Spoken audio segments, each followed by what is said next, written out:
Good. So let's begin. We're towards the very end of chapter 29. Yaakov has worked for 7 years, or perhaps a little less than 7 years, for Lavan. He says to Lavan, my time is up. It could mean that the 7 years have been completed, or it could mean that he's approaching the end of the 7 years.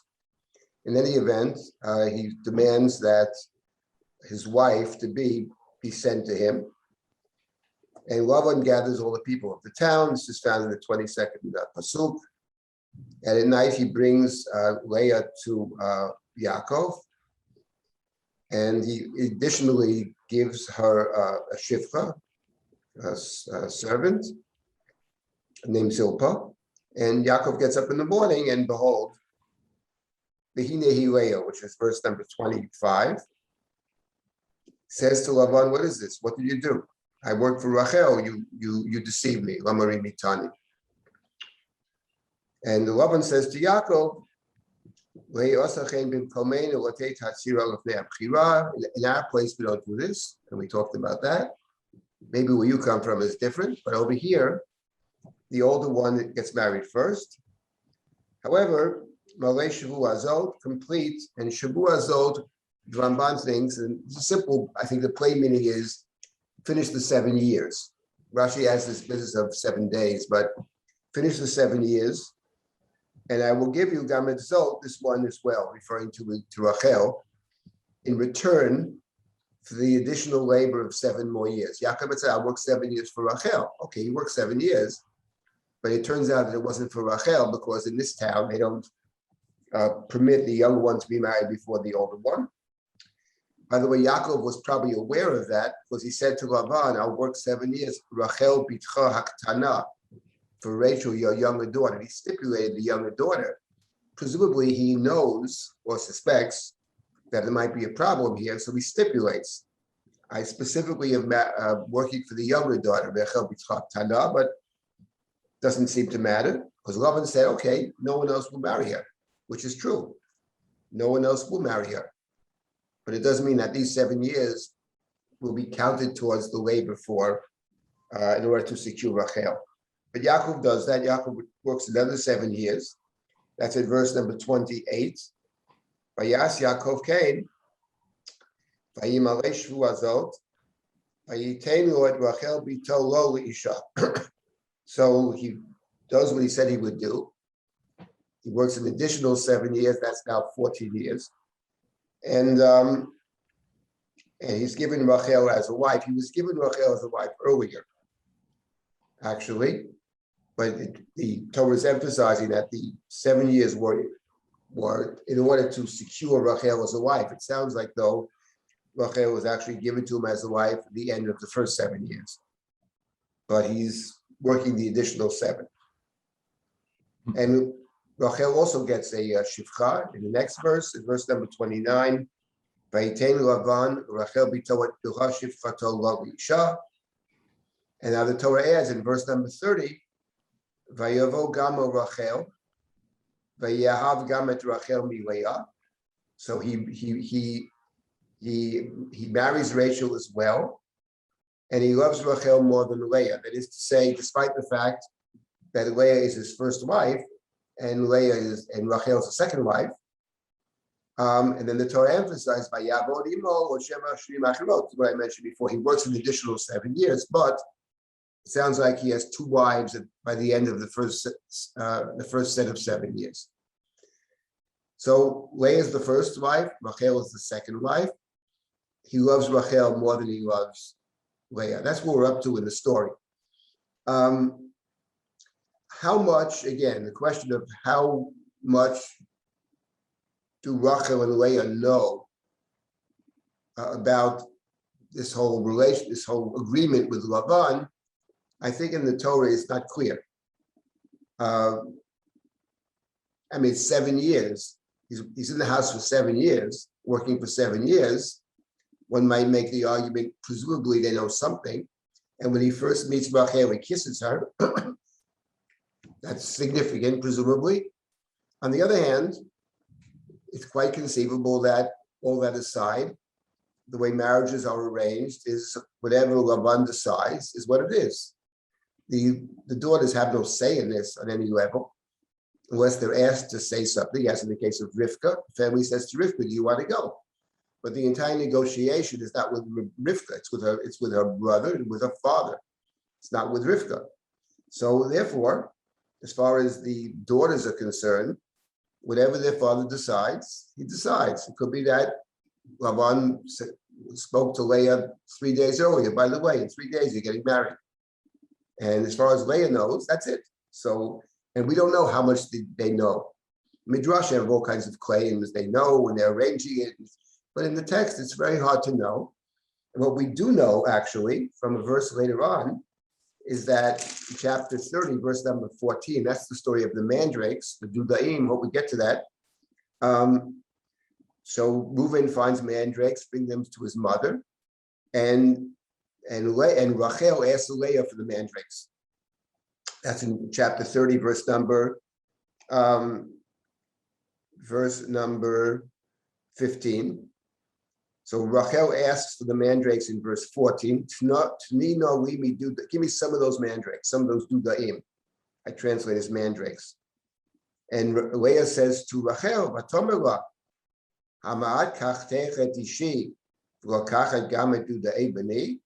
isn't it enough you took my husband? You want to also take the mandrakes of my son? In other words, you took my husband. Wait, you took my husband. From Leah's perspective, you took my husband. I'm married to him. Whatever may have transpired in the past, maybe she knows nothing about it. Well, she does know, and it's irrelevant. The relevant fact is, I'm married to Yaakov because our father made that arrangement. There is no other way to get married to Yaakov. Whoever father decides. And then suddenly, there you are. A short while later, you're also married to him. And he loves you more than he loves me. That she does know, as we'll see. And now you want to take the mandrakes of my son, whatever that means, we'll get to. But it's certainly possible that from Leah's perspective, she knows nothing about anything. And even if she does know, it's actually irrelevant, because at the end of the day, marriage is decided by the father, perhaps father and brother, but it's not decided by the daughter. So let me just digress here for a moment. This is Yaakov finds himself married now to 2 women, and from our study of the Chumash, we know, in the case of Abraham and Hagar and Sarah, that the man being married to 2 women is a prescription for a lot of trouble. And we'll see how that plays out, of course. But it turns out, just to digress for a moment, it turns out that, let me briefly mention another story, which obviously plays off the story of Yaakov's marriage to Leah and then to Rachel. There was another story which has this story in mind, as the storyteller tells us another story. And that story is found in the book of Shmuel.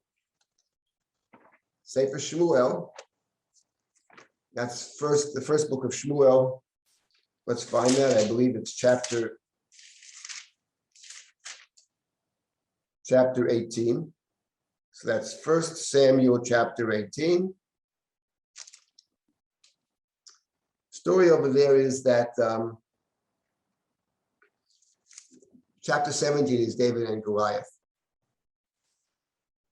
Chapter 18 is after the story of David and Goliath, and the women come out to sing before Saul. They come to praise Saul, actually, but they say Saul has slain his thousands and David his 10,000s. It's in chapter 18, verse number 8. And Shaul, when he hears this, is very angry. He takes it very badly, very poorly. And he says, what, me they give 1,000 and the other, David, they give 10,000? And from that day on, Saul was jealous of David, jealous of David, saw David as a danger, maybe as a sinner, as a rebel.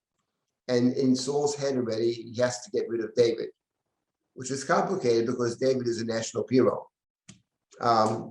he is also the one who's brought in to play music for Saul and to calm Saul, who has fits of depression or anger or whatever. So it's a very complicated relationship. In any event, in addition to all this, if you remember the story of David and Goliath, when David comes to the battlefield, he starts talking. He says, what a terrible thing. It's not right, etc. He's sort of self-promoting.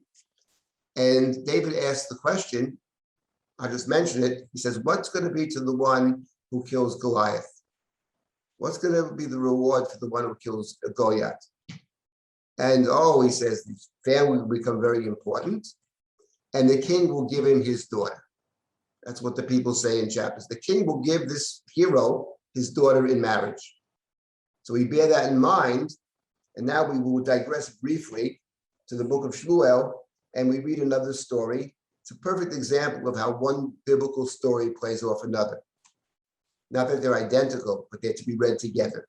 And the story of David's marriage to Saul's daughter, which is a very complicated story and is important for the book of Shmuel in general, we can pick that up beginning in that same chapter, chapter 18 of 1 Samuel, Shmuel Aleph, Pasuk Yud Zayin. Pasuk Yud Zayin. Wonderful story. I mean, it's not wonderful, but interesting. Vayoma Shaul el David. Hine biti hagdola meirav. Ota etein lecha leisha. Achayelu leben chayo v'ilachem milchamot Hashem. So remember that the people had said that the king will give his daughter to the hero who kills Goliath. The king will give him his daughter in marriage. So Shaul approaches David and he says, listen, my older daughter, Biti Hagadolah. So right away, there's going to be an older daughter and a younger daughter. That right away reminds us of Laban's two daughters and also of Yaakov and Esau, of course. How the book of Shmuel plays with this, Bigadol, I'm not getting into now because that's a big topic, but let's look at this little story for a few moments. My older daughter, Meirav, I'll give it to you as a wife, however, with one stipulation. On condition, there's a condition. In order to marry the older daughter, I want you to be a valiant warrior and fight the wars of God. So you'll be a soldier in battle, and you'll be fighting the war. You'll be a soldier, professional soldier, fighting God's battles, which is appropriate. You just slew Goliath. Obviously, you have a lot of ability when it comes to fighting wars, when it comes to military matters. So that's the condition. Be a ben chayil and fight the wars of God. And now the book of Shmuel adds, V'Shaul Amar, Saul said, means he said to himself. Saul was thinking, Al tihi yadibo utibo yad plishtim. Saul said to himself, why should I kill him? This way he'll be on dangerous missions, a ben chayil, a valiant warrior. And one day the Philistines, our enemy, will kill him. And I'll be able to get rid of this David, this thorn on my side. I won't have to do anything myself. I'll have the enemy kill him for me. So that's what he's thinking. So it's interesting, of course, that the book of Shmuel, the text tells us what Saul is thinking. It almost never does that when it comes to David, but it does that often when it comes to Saul. Saul, we might say, is a transparent figure. We know exactly what Saul's thinking. The text tells us. He's thinking, I'll kill him without having to do it myself. That's what he's thinking. Okay. So we have a stipulation. The stipulation in our case is 7 years of labor, which turns out to be 14. And the stipulation there is, be a valiant warrior, a ben chayil. Vayoma David el Shaul. So now David responds. Mi anochi u'michayai mishpachet avi b'Yisrael ki yeyeh chatan lamelech. Says, who am I and what is my family? I'm not that important. I'm unworthy of this great honor, says David, that I should be the son-in-law of the king. Unworthy. Vayihi b'eit tetet meirav bat Shaul v'David. And it came to pass that at the time that Meirav was to be given to David, apparently time was set, right? Time was set, as in our story. Our time is 7 years. Malei Shavu Azot, right? 7 years. But at the time, David managed somehow to not accept the offer. He's refusing. I'm not worthy. My family's not worthy. Meanwhile, she's given to somebody else. She was given to someone else as a wife, to Adriel Hamacholati. Of course, what we study in the book of Shmuel, always a worthwhile thing to do. The name Adriel Hamacholati is an interesting name. Adriel Hamacholati. Adriel means the flock of God. Adam is a flock. His name is Flock of God, the son of Mecholot, either musical instruments or song. So she's given to not to David. She's given to somebody, I'd say, whose name is the singing shepherd. But that is, of course, the singing shepherd. There's only one singing shepherd in the Bible outside of this character, and his name happens to be David. That, of course, is very interesting, that the person she's given to is not David. On the other hand, seems to be deeply connected to David. Leave that aside for a moment. So this was the older daughter. Interesting, the text does not tell us what David is thinking. The text tells us what David said. And the reader wonders, is he sincere or not? He's unworthy. Doesn't sound like the David that we're familiar with throughout the book of Shmuel, that he talks about his own unworthiness. And in point of fact, he was told from the very beginning that whoever kills Goliath will be in line to marry the king's daughter. Fine. So that problem has been solved. I would add that in this case over here, Saul's plan to marry David off to his older daughter Merab, and then shortly thereafter, hopefully, have him killed by the enemy, does not speak very well for our King Saul as a father, does it? He intends to make his daughter a widow not too far down the road. Okay, it does not speak well for King Saul, clearly. Okay, fine. Now, meanwhile, David has dodged another bullet, as he does often. He dodged a bullet, and now the story continues. Michal bat Shaul et David. But it turns out that Michal, daughter number 2, she must be the younger daughter, because Merab is Bito HaGadolah. And so the other daughter, Michal, loves David. Very unusual, the woman who loves the man. Usually it's the man loving the woman in the Bible. In this case, the woman loves the man. Vayagidu l'Shaul, vayishar hadavar b'einav. And they told Saul, and the matter pleased him. It suited him. Vayomer Shaul, etneno lo. Saul said, again, to somebody, or maybe to himself, I'll give her to him. Utilo l'mokesh, and she will be for him a snare. She'll entrap him. Utihibo yad plishtim, and the Philistines will kill him. So this is just working out just fine. It suited him he was very pleased with this idea. I'll give daughter number 2 to him, and she loves him. She loves him. And it suits him. Vayishar b'einav. This way the Philistines will kill him. Vayomer Shaul el David, verse number 21. Bishtayim titchatein bi hayom. Very interesting phrase.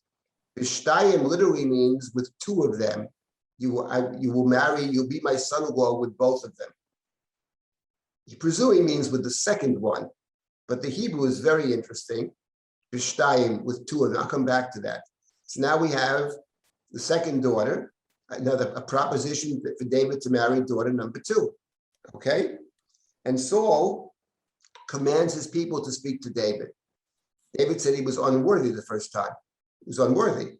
So why is Saul thinking that David would be more worthy now? He's equally unworthy, right? Maybe he hopes because she loves him that maybe it'll be mutual or whatever.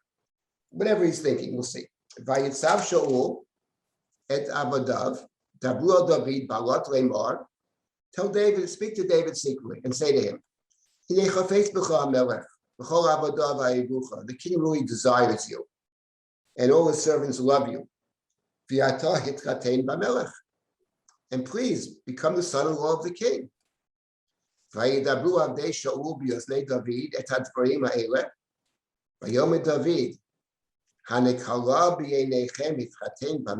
and David said, is it a small thing to marry the king's daughter?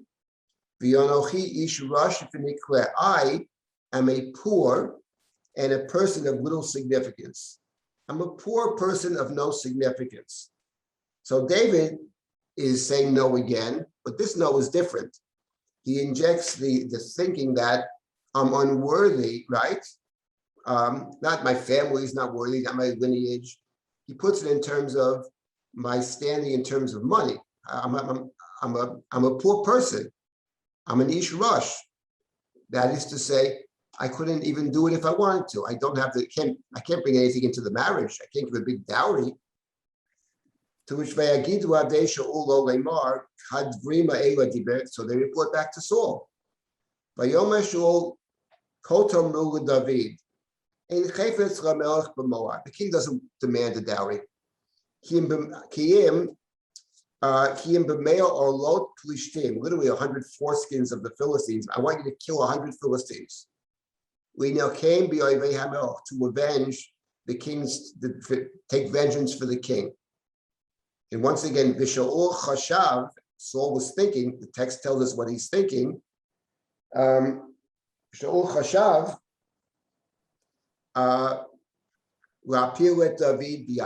once again, Saul said, look, this way, killing 100 Philistines, they're great warriors. One of them will kill David. I'll solve my problem.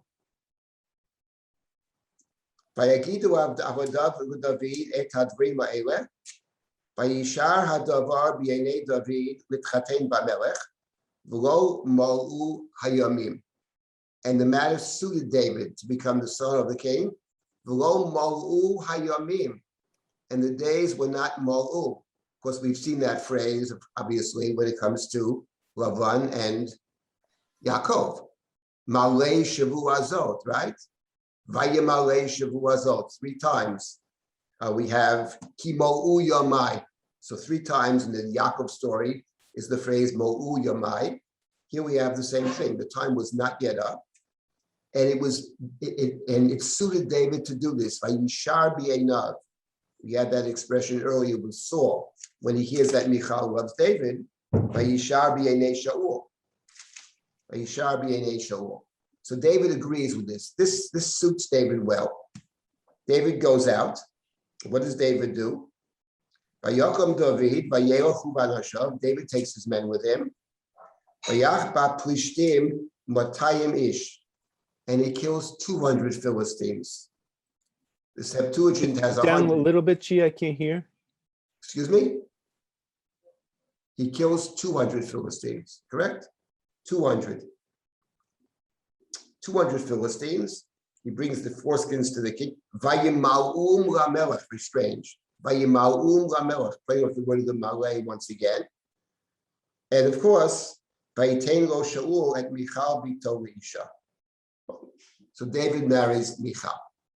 Now, the question, of course, when you're reading the story is, let's start with the obvious. Obviously, the story in Shmuel directly speaks to the story of Yaakov and Lavan. You have the older daughter and the younger daughter, the Gedola and the Ketana. In both cases, you have the prospective father-in-law acting in some very devious fashion. You have a price set. You have the father will have his own particular interest, self-interest, which is not the interest of his daughters. That's for sure. Not at all the interest of his daughters. He puts the daughters in a terrible situation because Yaakov is married to 2 women. He's going to love one and not the other. That's a prescription for big trouble. We have the phrase mo'u yamai, mo'u yamim in both cases. Now the question is, how does the book of Shmuel use that story? That it uses it is self-evident. Anybody can see that. The question is, what's interesting is how it uses it and what the point is. And of course, the book of Shmuel is not about Yaakov and Lavan.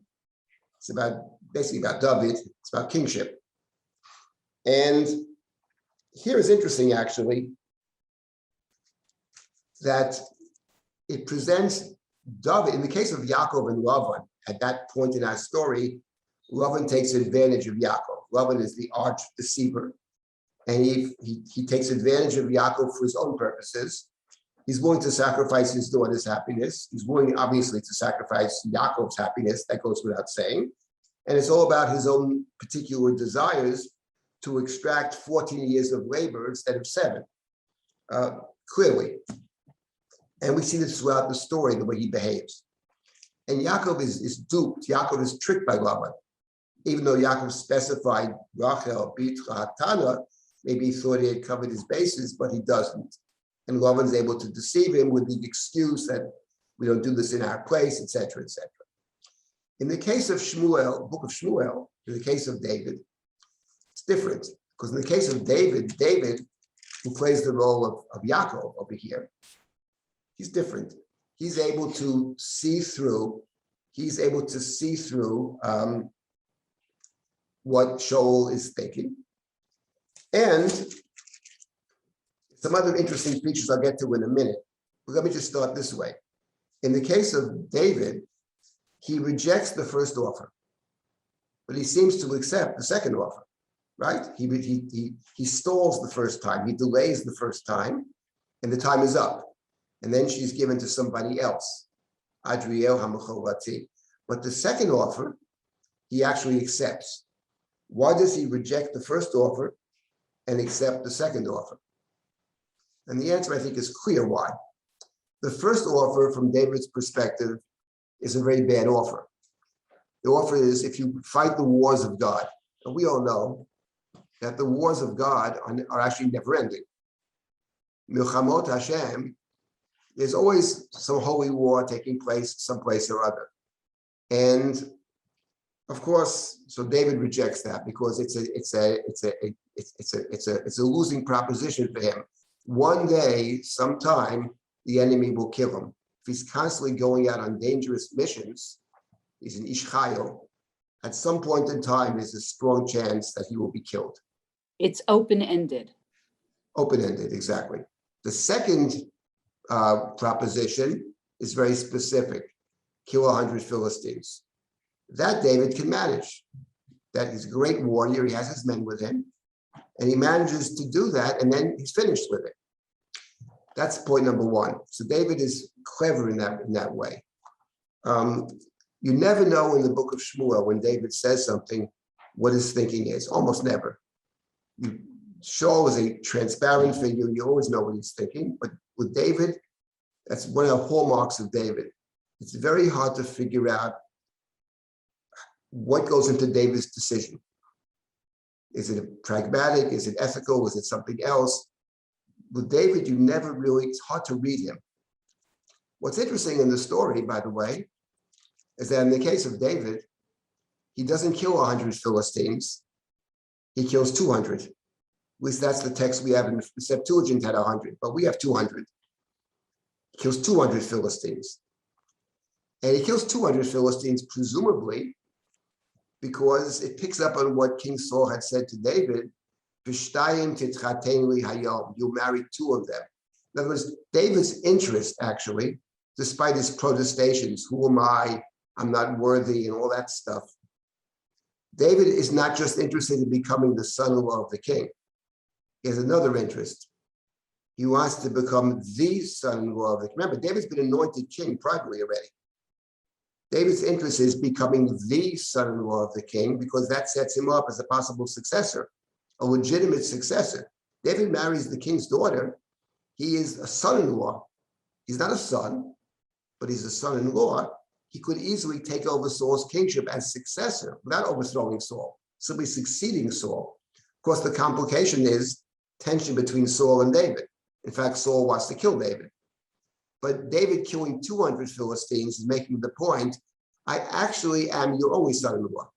And now we understand something else on top of it, which is why the person who marries the first daughter, Meirav, is Adriel HaMecholati, which is essentially a David name, singing shepherd. She's married to singing shepherd, but David is the singing shepherd. So David's, of course, counter to what David said, and it says, I'm not worthy, who am I to do this? Such a great honor, and all that stuff. So the reader, of course, knows that's what he may say to Saul. But what he's thinking is, I'm worthy in spades, and not only that, I'm the only worthy one. In fact, I'm the only son-in-law you really have. You may have 100 sons-in-law, maybe 100, doesn't matter. There's one son-in-law, and that's me. That's the story.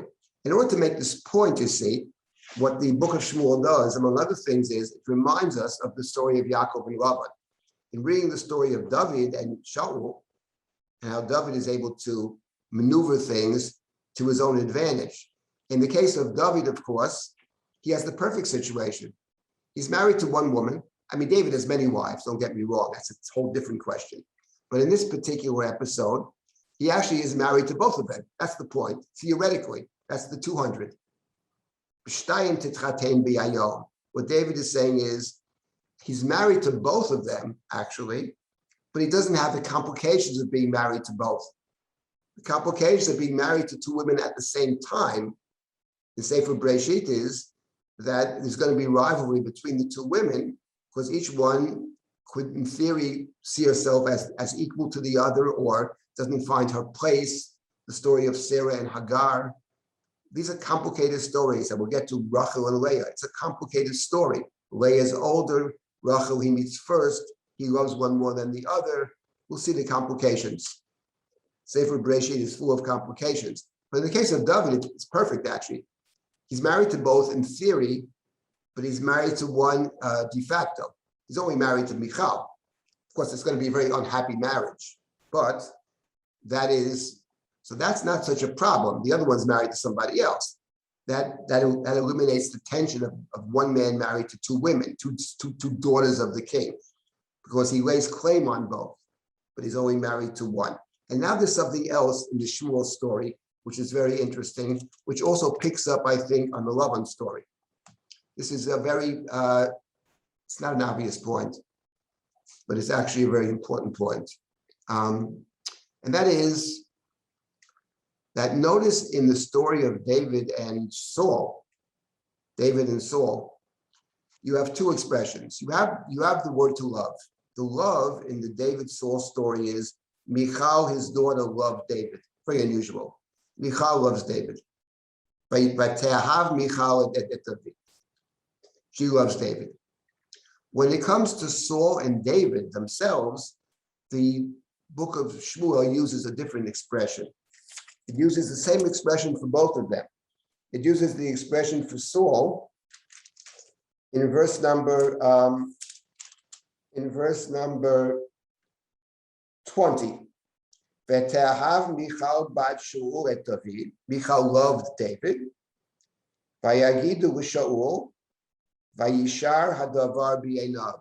Vayishar hadavar. The matter was good in his eyes. I would say the matter, this thing suited him. Vayishar b'einav. It was, right, we have that expression, ish hayashar b'einav yaseh. People did whatever they felt they wanted to do. So this suited, this pleased or suited Saul. One might say it suited his purposes. That you have in verse number 20. And then he makes the second offer to David. He says, just kill me 100 Philistines.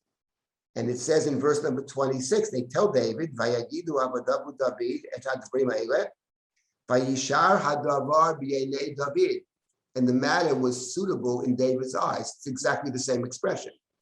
So we have a contrast then in that story between two things. Between, on one hand, love.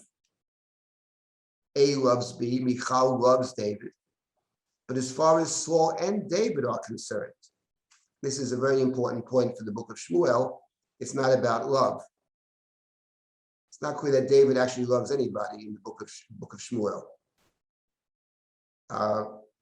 It suits his purposes. It suits his purposes to marry Michal because it positions him to be king. It suits his purposes to marry Meirav, but it doesn't suit his purposes because it's too dangerous. It'll get him killed. He has it all worked out. What you have is two people over here, Saul and David. Saul is willing to have to make his daughters into widows very soon to eliminate his enemy, using marriage as the pretext, having somebody else kill his enemy for him. And by the way, having somebody kill his enemy or supposed enemy for him is not unique in the book of Samuel to King Saul. Someone else does exactly the same thing, but actually successfully. And who is the person who does exactly the same thing? And his enemies, David. King David, of course. What's that story called? Uriah. And Of course, Bathsheba. Bathsheba, exactly what David does. He's got a problem with Uriah Hittite, doesn't want to kill him himself. Uriah is actually a hero, a great warrior and a hero and a noble person, etc., etc. David's foil. Uriah, the light of God. He's truly noble. David doesn't kill him himself. David gets him killed in battle. He instructs his general to get him killed in the battlefield. Can't get into that story, but it actually works. David succeeds. Here, David's able to outwit Saul. Saul was obvious. Saul was transparent. David's able to outwit him. And we go back to our story of Lavan and Yaakov. We remember that when Yaakov first meets Rachel, and later on as well, it makes it clear. Yahav Yaakov et Rachel. It says it right over here. Back to our story, it says that Jacob loved Rachel. And Jacob said, I'll work 7 years for Rachel, your younger daughter. Right? Verse number in our chapter 29, verse number 18. Yahav Yaakov et Rachel. He loves Rachel. But in our story, he may love Rachel. But from Lavan's standpoint, you might have said, what a beautiful thing. He loves my daughter. I'm so happy for her. I can't wait for them to get married. That's what some other person might have said. With Lavan, oh, he loves her. So I can put him on the hook for another 7 years. He loves her so much. I'll extract 14 years of work as opposed to 7 years of work. And remember, and I pointed this out last week, that when Lavan first meets Yaakov, he sees that Yaakov is a poor schlepper, not a wealthy guy with 10 camels. Lavan says to Yaakov, Achatzmi'u v'sari ata. He says, you can hear the voice dropping with disappointment. You are, in fact, my flesh and blood. Atzmi'u v'sari. Atzmi'u v'sari is a description in the book of Genesis of husband and wife. When Adam sees the woman created and brought to him. Etzem eyat samai u'basam mibsari u'zochi karei isha. But in the case of Lavan, as we discussed, it's all about commodities, transactions, business, taking advantage of people's vulnerabilities, etc. And other people pay the price, including his own daughters. So the writer of Shmuel, of course, the book of Shmuel, it's much more complicated even than I said. I'm just pointing out in terms of our story. There's an additional complicating story there, why the book of Shmuel is so unbelievably interesting. But coming back to our story, when we look at our story through the prism of Sefer Shmuel, it highlights for us, at least you see how the Shmuel is reading our story. It picks on the Malu Hayamim, it picks up on the contrast between love on one hand and transactional thinking on the other, and thinking about myself as opposed to people around me, picks up on all of those things.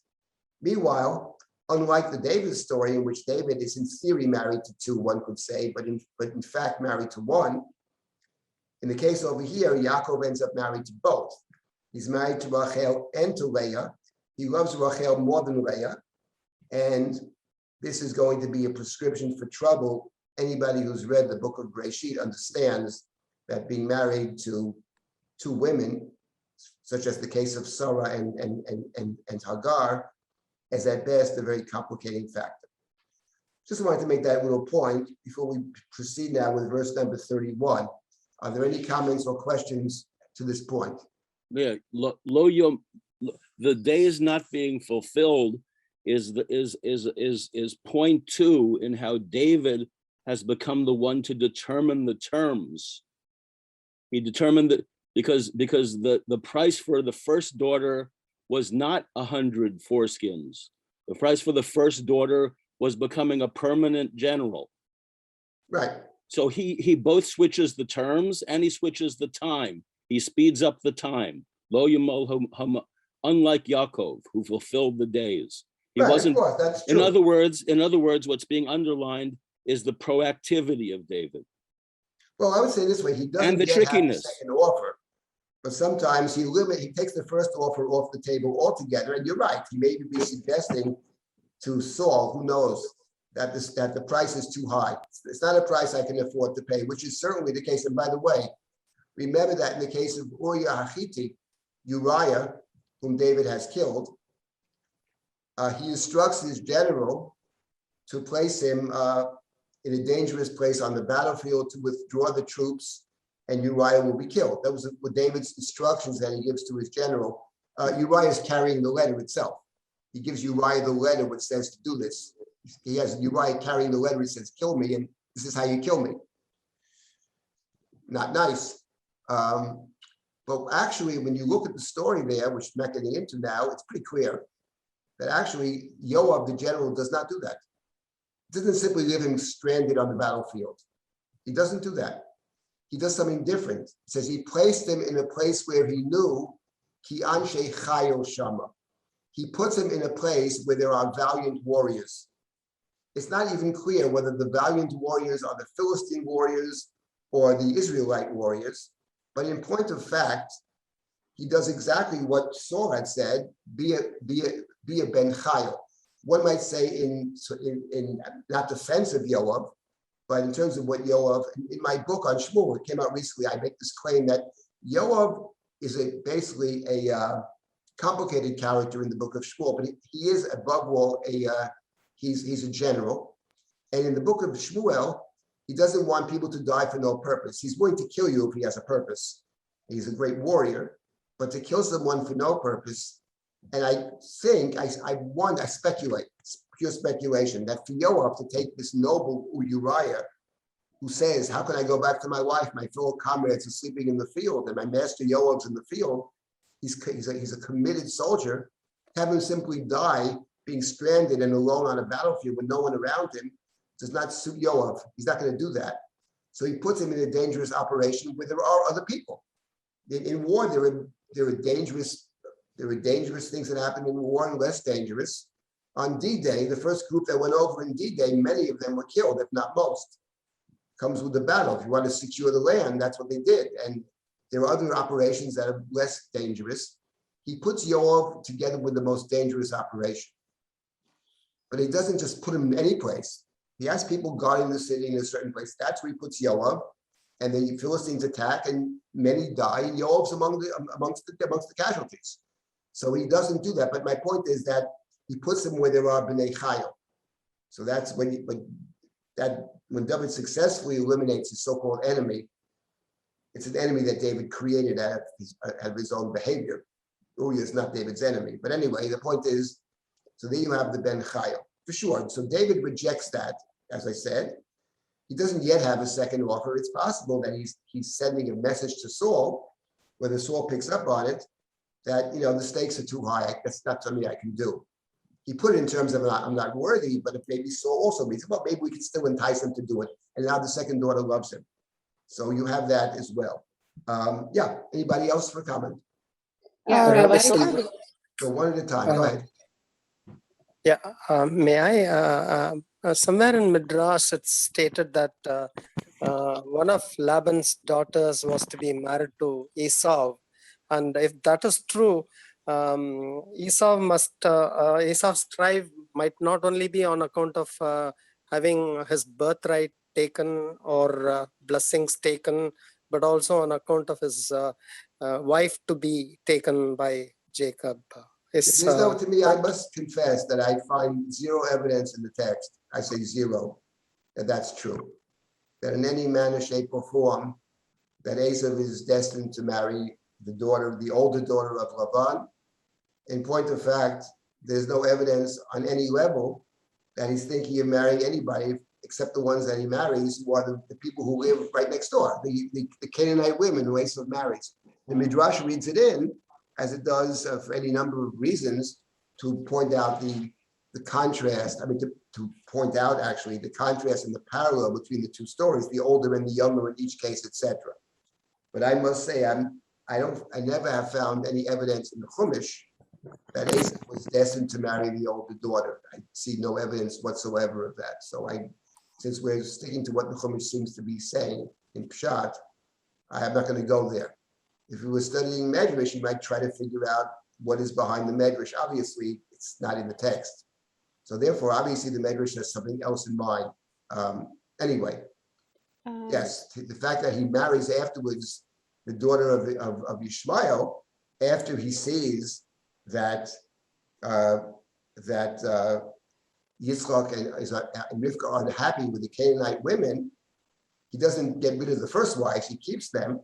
But the fact that he marries Ishmael's daughter, which from the standpoint of a covenant is also wrong-headed, does not suggest that he was destined to marry Lavan's daughter. It suggests to me the opposite. He's marrying someone, again, not from the mother's side of the family, from the father's side of the family, and someone from a covenantal standpoint who also has been excluded.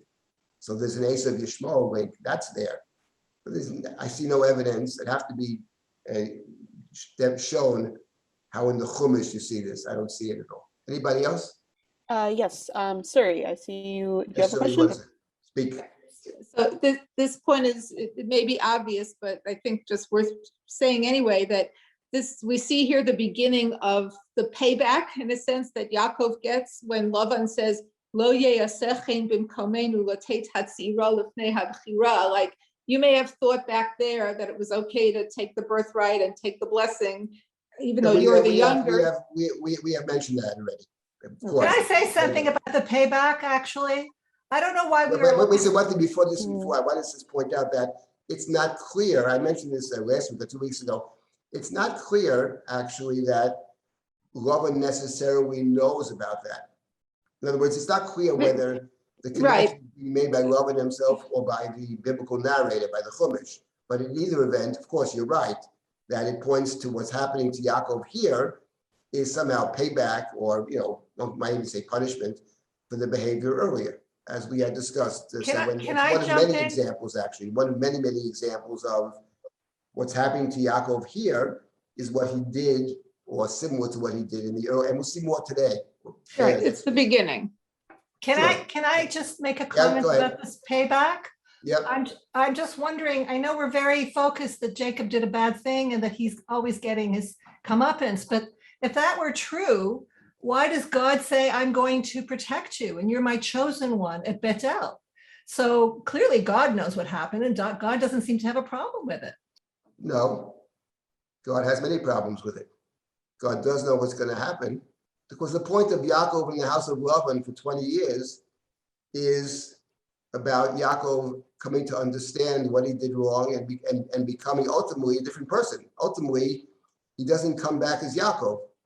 Ultimately, he comes back, yes, as Yaakov, but also as Israel. Absolutely. There's no contradiction whatsoever.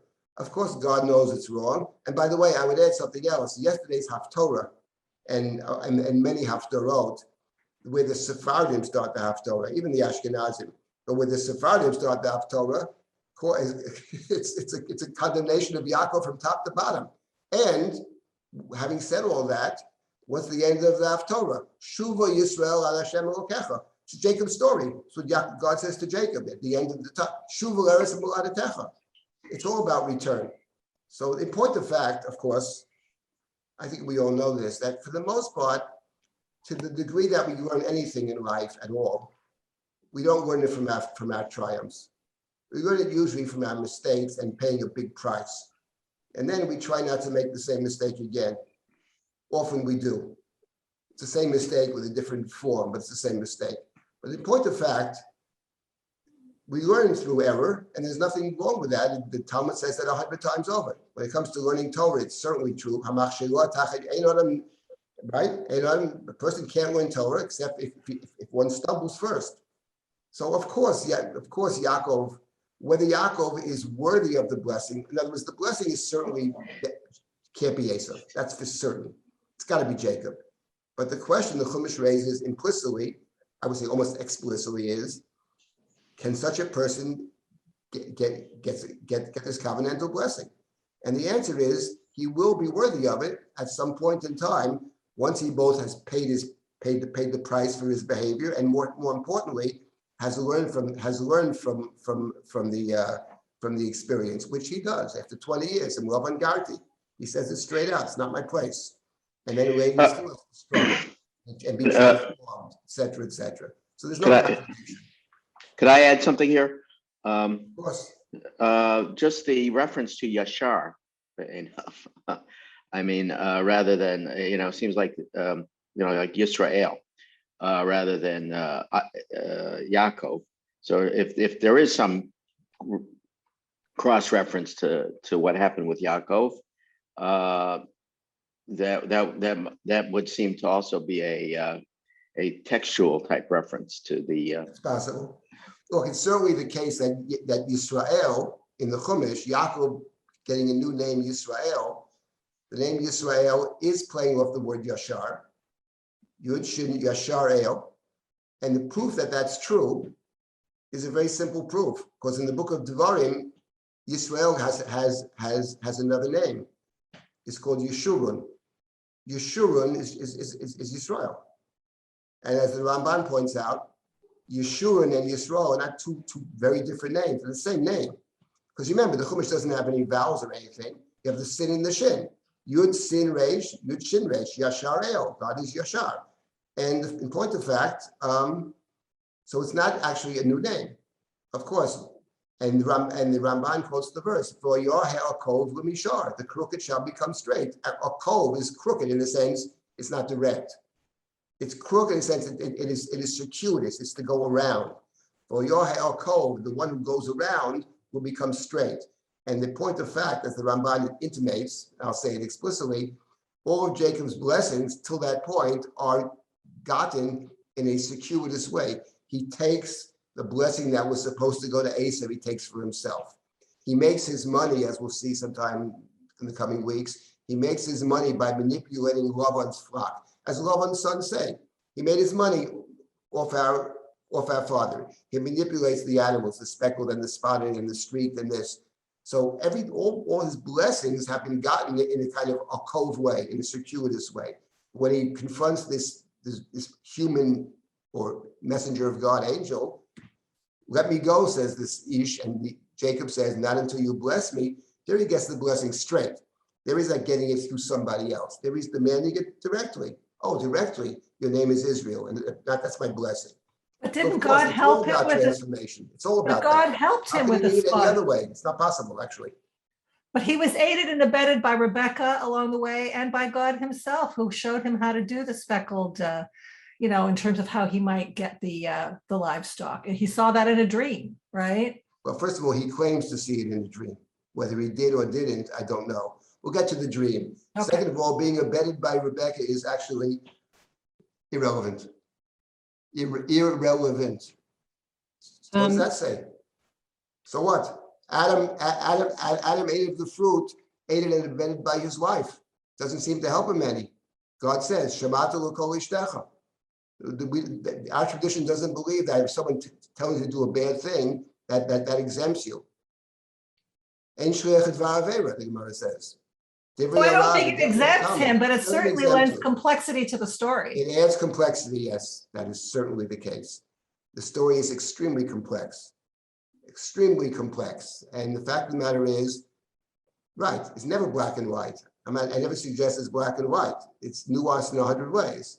But I'm saying to say that he's a tzaddik from day one first of all, does violence to the text and also does violence to Jacob, because his greatness actually, and his main quality is his ability to learn from his past and to understand his own past in a very different way. That's Jacob's great power. And if you want to claim that from day one, I mean, how anybody could actually claim this reading the simple Chumash is highly, I can't imagine, but I would argue that not only can't you read it opening up the Chumash, but when you read the various prophetic writings which allude to the story, they read it, they condemn Yaakov from top to bottom. But you have to learn to be different. And there are many different citations from the prophetic writings, the inter-biblical texts, which are clearly reading it in the most obvious way. And the Chumash itself, it is payback over here throughout the story, as we'll see many examples of it. So we mentioned one, but there are probably a dozen of them. And we'll see all this. But that it's highly nuanced and complicated, yes. Yes, that Jacob's uncomfortable doing it, yes. For different reasons, some of which are less, virtuous. Maybe I'll get caught.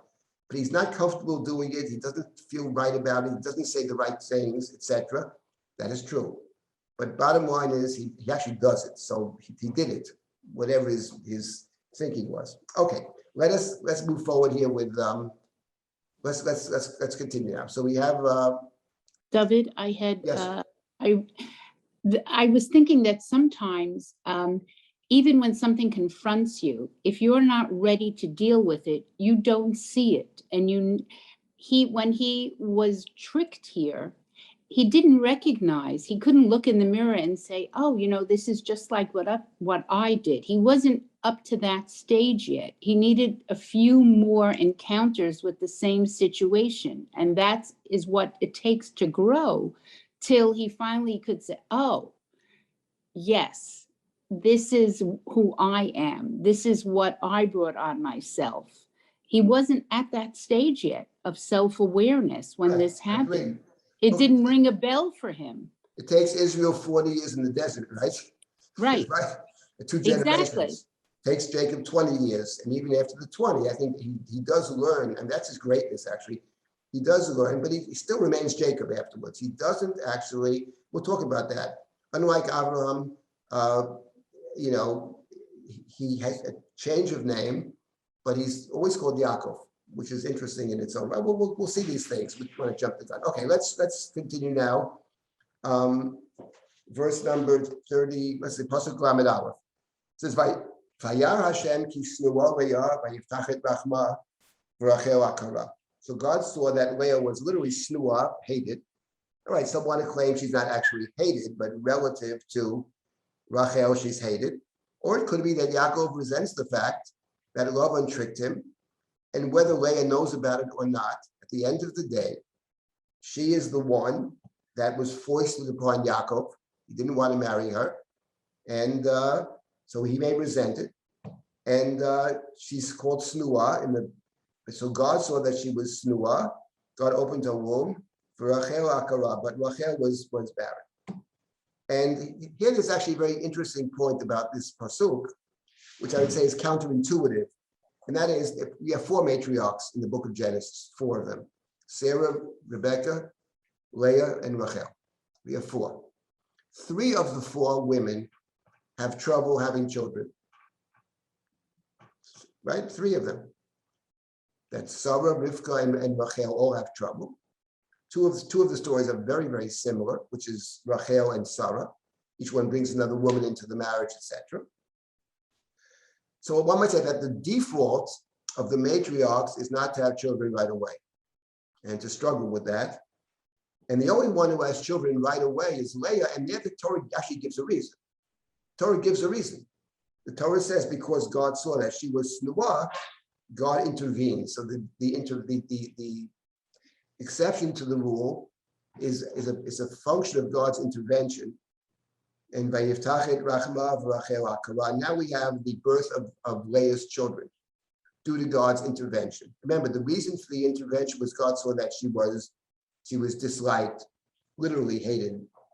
Well, let's say, if we want to have a more gentle translation, she was less favored. Here the English is unloved. Okay, fine.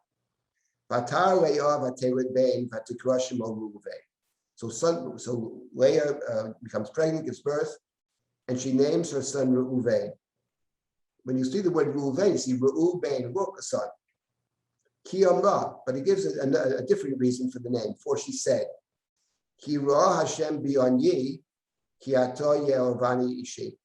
She says, God has seen bi'onyi. God has seen my suffering and my affliction, and my husband, and now my husband will love me. Or it's perhaps a hope, a prayer, that now that I'm the mother of his child, Reuven, maybe my husband will love me. So the name was spelled with the fact that the name Reuven, first of all, was given by the mother. Jacob doesn't name the child. Jacob names none of his children, actually. Jacob doesn't name the child. And she names it as a function of her relationship to Yaakov, which she describes with the word inui. And that word inui is a very important word in Sefer Bereshit. It's one of the covenantal terms, Gerut, Ablik, and inui. And we had it also with Sarah and Hagar, Batanea, Sarai, etc. So here we have her describing as inui. Notice that the word inui in the Bible, with one exception, takes the verb always to see. And it takes not only the verb to see, I don't believe it ever says lirot et onyi. it says the road to be on ye, which is interesting.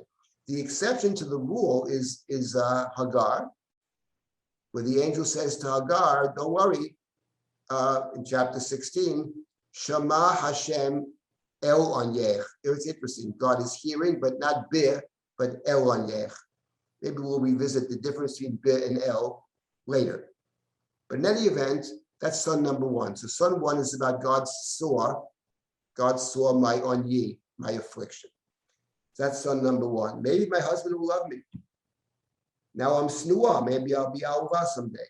Vatar od vatevud bein. Now she again, child number two. She gives birth to a second child. Vatomer ki shama Hashem ki snua anochi.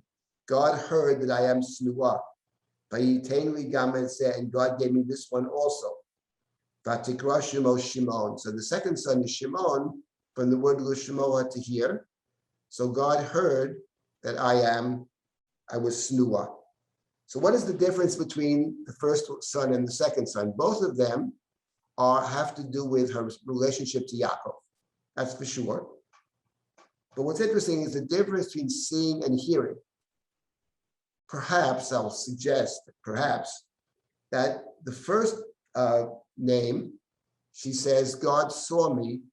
In other words, her state was such that she wasn't praying either. She wasn't crying out to God at that point. Because in order to pray, actually, I think in order to pray, you have to have some kind of hope. If you're truly despairing, you've given up, you can't open your mouth. It's almost nothing you can say. In the case of Hannah, we have a kind of intermediate step. She does pray, but she can't say the words. She can't open her mouth. Her lips are moving, but there's no sound. Okay, but there is a prayer. She still has some hope. Even though the husband says to her, don't bother with your dreams, she has some hope. But you can be in a state in life where you can't even pray. And that's the first step. But God nonetheless saw me. But when it came to the second one, God heard that I am hated. Sounds like she was actually saying something. God heard me speak. It's not right. He doesn't like me still. So God responded. So the first two speak to her. She names them in relationship to Yaakov. Then she still has more children, because God is intervention of God was a function to repair the relationship to Leah. And she still says, Snua Anochi. So God is still involved. Vatar od vatevud bein. Now she has another child. Vatomer, atah hapam yiglaveh ishi elai. Says, now this time, my husband will be joined to me. Ki yoladeti lo shlosha banim. I have born for him 3 children. Al kain kara shemo Levi. Therefore she named him Levi, to accompany. So the third son already is more positive. Maybe now he'll join with me. More than maybe he'll stop hating me, but maybe he'll actually join me. But once again, I'm hoping maybe he'll join me. The relationship is not yet complete. And that, once again, is evidenced by the name that she gives. So God still is intervening, because God intervened to help Leah. Vatar od vatevud bein. And she has another child. Vatomer. And she said, Hapam, this time, Odet Hashem, I will praise God. So notice, the fourth child doesn't mention the husband. Baruch Hashem, she says. Hapam odet Hashem. The moment she says that, without reading further in the text, what is it going to say? Of course, she doesn't have more children. Because the Matriarchs never have children right away. The default is not to have. The story of Leah is God's intervention to help Leah out, to make her a full wife. Apparently, time son number 4 rolls around. She is now a full wife because he may love Rachel more than Leah, but Leah is the mother of 4 of his children, and Rachel has no children. So you love the mother of your children. She has 4 children. Hapam odet Hashem. Notice that the third one already, 3 and 4 are moving. The first 2 were about being disliked. The last 2 were different. The last 2 was the positive relationship. The third was atah hapam yilaveh ishi elai. But the fourth one is no husband is mentioned at all. Baruch Hashem, she says. And then, of course, Al kain kara shemo Yehuda. Therefore, he's called Judah. And of course, the last two words, Vatamon Milesh, she stops having children. Now, let me make a different point. Generally speaking, your point is countered by the mandrakes. No, well, we'll get to the mandrakes. It's not counted by it, but we'll get there. We'll get By what she there. says. We will get there, my friend. We will get there. We'll see. But the point is, I would say something else about this. Generally speaking, this approach I would call a literary approach. Generally speaking, I don't try to psychologize the characters except where the text calls for it. But generally, unlike many other interpreters, they tend to very much psychologize what's going on. I understand the desire to do so. That's not my approach. But I will say something here called psychological. I think the text does call for it. And that is, what's interesting is we think about Yaakov's family. Yaakov's family, you can see it right here already, is a family that will be beset. Every family in Genesis has conflicts. The first human family, Cain kills Abel. There's always rivalry. There's always people vying for the affection of a father figure or for God, whatever. Yaakov's family is replete with, because the way the family is built, it's built through the conflict between the two women. In fact, he's married, maybe not by any fault of his own, but he ends up being married to two sisters and then two additional handmaidens, etc. And he loves one more than the other, which is the real problem here. So what's interesting is, if you think about moving forward through the book of Genesis, so you have Reuven, Shimon, Levi, and Yehuda. When it comes to Reuven, and we'll deal with this when we get to the stories more in detail, but Reuven ends up taking the side of his mother. He happens with the mandrakes. He brings the mandrakes to his mother. He involves himself in his mother's battles, which is probably inappropriate. He also sleeps with Bilhah, perhaps to disqualify Bilhah, who was Rachel's handmaiden. And whatever you think of, it's not obviously the Torah and Yaakov don't think well of that, but he is siding, his motive is to defend his mother, to side with his mother, etc. That's as far as Reuven is concerned. Then as far as Shimon and Levi are concerned, they enter into a very deep conflict with their father over Dinah, the story of Dinah, whom the Torah calls in chapter 34, Dinah bat Leah, right? It's Leah's daughter. And Yaakov seems not to be terribly concerned with rectifying the situation. He's afraid to do something. And Shimon and Levi take the law into their own hands. And when Yaakov condemns them, so what did you do? It's our sister.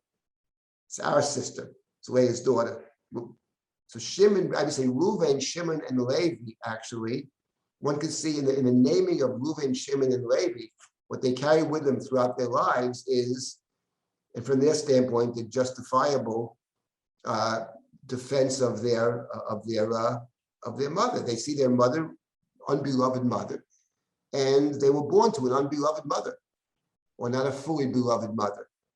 The one who actually can bring the family together in the book of Genesis is, of course, Yehuda.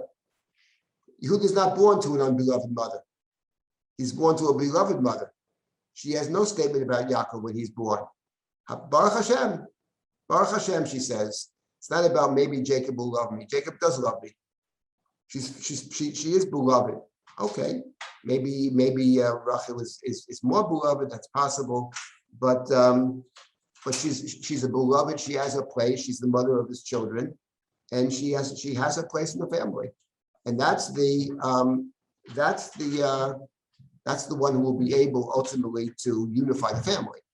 So I'm saying, in reading these names over here, it says a lot about the way the family is constructed. It says about God's intervention, God's attempt to be a kind of mediator for the family, etc., and all that. But I do think it can be seen as playing out in the rest of Sefer Bereshit, and it singles out Yehuda as the one who's capable, at least, of bringing the entire family together. And we'll see this later if we get to it one day. The character of Yehuda is a very central character in Sefer Bereshit, and we'll see about how, in terms of the family dynamics, how Yehuda figures very, very centrally. This is Vatam. Let me read one more verse over here. Does someone have the time? Because I don't. Okay, well, what time is it? It's 11:10. You have about 5 more minutes, Only plus 5 some minutes. time Okay, for let me take one more questions. passage. I'll take comments. Wait, 1 second. Next verse. Vatera Rachel kilo yolda Yaakov vatikane Rachel bachuta. We're not going to get it. We'll continue next week with this. Rachel saw she had not given birth to Jacob, and she was jealous of her sister. Now, the fact of the matter is, what do you mean she saw she hadn't given birth? She knows she hasn't given birth, but the point is, there's suddenly this jealousy. And the reason there's jealousy now, and only now, is as I suggested, because now she has an actual rival in the family. Up to this point, there was no rival. Up to this point, there's a beloved one, there's an ahuva, and there's a snua. Rachel is the ahuva, as the Torah says, Vayehav gamet Rachel, even though she was married second to Jacob, he loves her. That was before the 4 children, before God's intervention. God is now even the playing field. And from Rachel's standpoint, an even playing field means that I'm no longer the favorite wife. And now this lends itself the possibility of Vatikane Rachel Bachota, of Kina, which of course in general, jealousy is a very dangerous feeling. It can lead to all kinds of bad behaviors. So we'll see next week what happens over here in the story of Yaakov and Rachel. As someone mentioned earlier, it's a nuanced story. And the next story is the king of nuance, actually. I mean, nobody's going to exit this story totally clean. It doesn't work that way in the Chumash. At this stage, everybody, it's very complex. There are no villains here. Maybe Lavan is a villain, but in terms of the people we care about, there are no villains. On the other hand, there's a lot of complications. Okay, let me take a couple of comments and questions, and I'll stop. All right. Yes, go ahead. There's a few in the chat. Go ahead.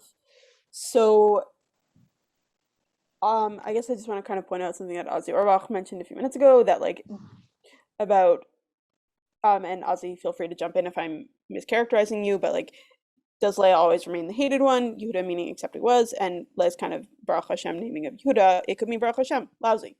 Baruch Hashem's a non-answer sometimes. No, but the point is that the Torah goes out of its way to give reasons for the names. First of all, the naming of children in general is significant from many perspectives. Naming in general is significant because naming is something that a parent typically does. Or in the case of creation story, the animals are named in the second creation narrative by the human being. That's very significant, that the human gives the names to the animals, as opposed to God who names everything in chapter 1. The human has a place in naming creation in chapter 2. So the name itself is significant. The name itself is interesting, what the name is, and the one giving the name is significant. Here, in this case over here, let's start with the fact that she gives all of the names. You expect the man to give some of the names. That's the way it typically works. Jacob gives no names. And the first 3 names are clearly about her relationship to Yaakov. Therefore, that's what entitles us to draw the inference that since in the name number 4, which she names, she doesn't mention Yaakov at all, and the deficiency in their relationship, we can only extrapolate from that in fact, she doesn't feel that deficiency at this point, that she feels she's comfortable with her position within the family. That was my point, and that's why there's jealousy in the next verse, because Rachel senses that as well. She's totally at peace. Okay, he loves the other one more. I'm the mother of his children, and that's very important. And therefore, once she says that, then God stops, because God's intervention was God saw she was snua. Well, she's not snua anymore. The moment she's not snua, we go back to the default of Genesis. The matriarchs have trouble having children. That was my point. Yes. Anybody else? Is that it for the questions, or there's any? I could say something, which is just Go ahead. this idea of not having, of needing God to have children, seems a little bit like needing God to have water in Israel. It seems like there seems to be a sense that God is necessary. I wouldn't put it that way. I mean, God is necessary. Obviously, if there's no water, if there's no rain, if there's no air, we can't survive. No. In Israel versus Egypt. Sure, that is for sure, yes, I'm that's saying true. for the Jewish women, the same thing. They need God in order to have what is a normal thing. It's a normal thing to have children. Well, I would say the following. I would say that I would argue that the matriarchs have children eventually. I would say that the fact that the matriarchs, leaving Leah aside, she's the exception. The fact that the matriarchs have to wait to have children, I believe it. I would relate it to the nature of the covenantal blessing in this book. The covenantal blessing in Breshit is that you wait 400 years for the covenant to be fulfilled, and on that journey is Geirut Avdat and Inui. That part of being covenantal is the willingness to suffer for the moment, or to be in a place you really don't want to be for the while, with the belief that somehow, if you stay the course and behave correctly, things at the end will turn out right, even maybe not for you, but you're part of a covenantal process. That is the covenantal blessing of Geirut Avdat and Inui. It's not a blessing many people, necessarily for themselves would care to enter into. If we think about it, live your whole life of suffering so that my fourth generation returns to the land is the price that most people are not willing to pay. Jacob was willing to pay it, actually. That's why he's the great hero. That's why he's Israel. At the end of the day, after he returns from Lavan's house, he's on that course. He himself says, my years were few and bad. He says it straight up, but he's part of that covenantal process. Esau is the most successful man who ever lived, but he's not the hero of the book. He's the wealthiest guy who ever lived. He owns a country. He's got a gigantic army. He's got everything. He has everything, but he's not the hero of the books. I would argue that the matriarchs not having children initially is not disconnected from the nature of the covenant. The covenant is you have to pay a price, a big price now, if you want to enter into this covenant with God. Why God set the covenant up in that way, I can't tell you. That is what we can explain in different ways, but just for our purposes now, that is the nature of the Brit, as described in the 15th chapter, Brit Ben Abitarim. So I think it's connected to that. I'll take one more comment and I got to stop then. Anybody else for last word? Is it possible that it's not so much that Leah has become comfortable with the relationship with Yaakov, but rather she's become comfortable that it comes from God, that she has finally recognized that whatever is happening, there is meaning beyond just the relationship with Jacob? It's a good point. I think I would say that contradicts. Of course, in the first name, she also mentions first two names. She also mentions God, right? Shema Hashem Kisua Nochi Ra Hashem B'Ani. So she is, I think that as we have in our prayers, we give thanksgiving at the end of our Amidah, basically. And I think she herself understands that the process she sees God. I would say this way. Yes, I like what you said. She's seeing God as part of this process. She understands that God has doing this in order to help her find her place. And when she says Apam Odet Hashem, it's a way of affirming that at this point, thank you, God, for what you've done. I now think that, I'm grateful for what you've done for me. And after that, she doesn't have children. She will have children later. We'll get to that later on with the complications of Rachel and the two Amahot, whatever. We'll get to that, and the mandrakes and all the other stuff. And I would say the Trophim as well. It's all related. It's all about having children. All right. Not only is it about having children, but very interestingly, it's not just about human beings having children. It's also about the animals and the manipulation of the animals, akudim, nekudim, brudim, tulim, etc. We'll see all about that too. That's not unconnected. It's very much connected, but we'll stay tuned. Okay, we'll stop at this point. Again, my email, dsilber@risha.org. If anybody has comments or questions, just send me an email. I'll try to respond to them. Okay, thank you. All right, thank you, everyone. Yes, I want to mention that next Sunday evening, I believe it is, or Sunday afternoon. Is it afternoon? What time is it, Kayla? The Bohm lecture. Evening, 7 o'clock. Evening. 7 o'clock. Yes, there's a very, very interesting lecture next Sunday night at 7. We continue our classes, and Thank you. Kayla, you want to say something additional? Nope. I just wanted to say, if you are, you should. You have jumped. You have sniped it. But yes, if please do consider joining us for the Bohm lecture. You can find out information about such as topic, who's teaching, andresha.org/classes. Thank you everyone for joining today. And there were a lot of questions in the chat. If we couldn't get them, I'm sorry. I apologize. Please feel free to reach out by email and have a good Sunday.